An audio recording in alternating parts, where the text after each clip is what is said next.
আসসালামু আলাইকুম রহমতুল্লাহি ওবরকাতু। হঠাৎ করে মনে চাচ্ছিল যে আমরা চা খাবো এবং কি আমার আম্মু শুয়েছিল, যার জন্য আম্মুকে আর বিরক্ত করলাম না।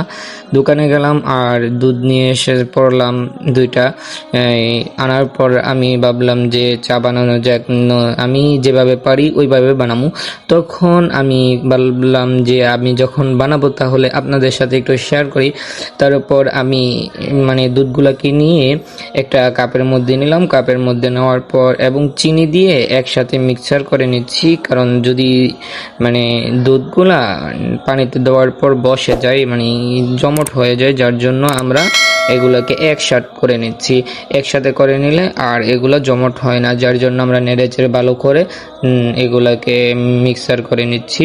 মিক্সার করে নেওয়ার পর আমরা একটা পাতিলে পানি বসিয়ে দিয়েছি এবং আমি আজ চা খাবো এটা বলতেছিলাম আপনাদের সাথে। যাই হোক, তারপর আমরা এই যে পানিগুলা ফুটানোর পর পানিগুলা যখন গরম হয়েছে ভালো করে, তখন আমরা চা পাতি থেকে চা পাতি দিয়ে দিয়েছি।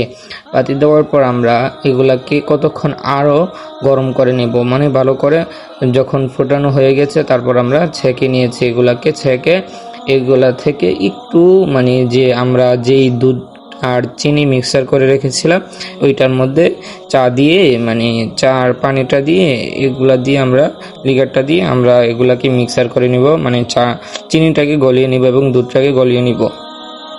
গলিয়ে নেওয়ার পর আমরা তারপর আরও ভালো করে নেড়ে চেড়ে নিব।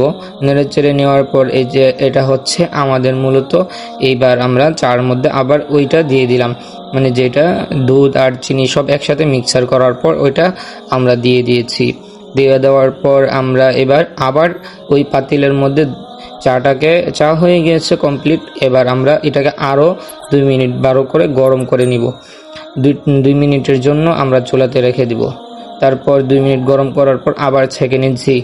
ছেঁকে নেওয়ার পর এবার ভালো করে ছেঁকে আমরা নিয়ে যাচ্ছি আমাদের খাবারের জন্য।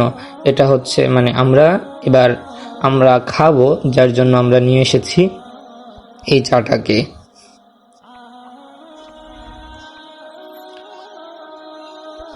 চাটাকে আনার পর আমরা সকলে খাবো এখন ইনশাল্লাহ।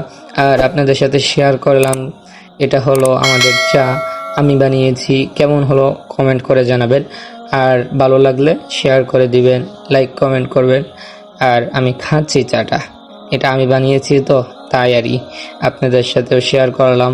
ভালো লাগলে লাইক করবেন, কমেন্ট করবেন, শেয়ার করবেন আর আমাদের পাশে থাকবেন। এটা হলো চার কালারটা, কেমন হলো জানাবেন আমাকে কমেন্ট করে। আল্লাহ হাফেজ।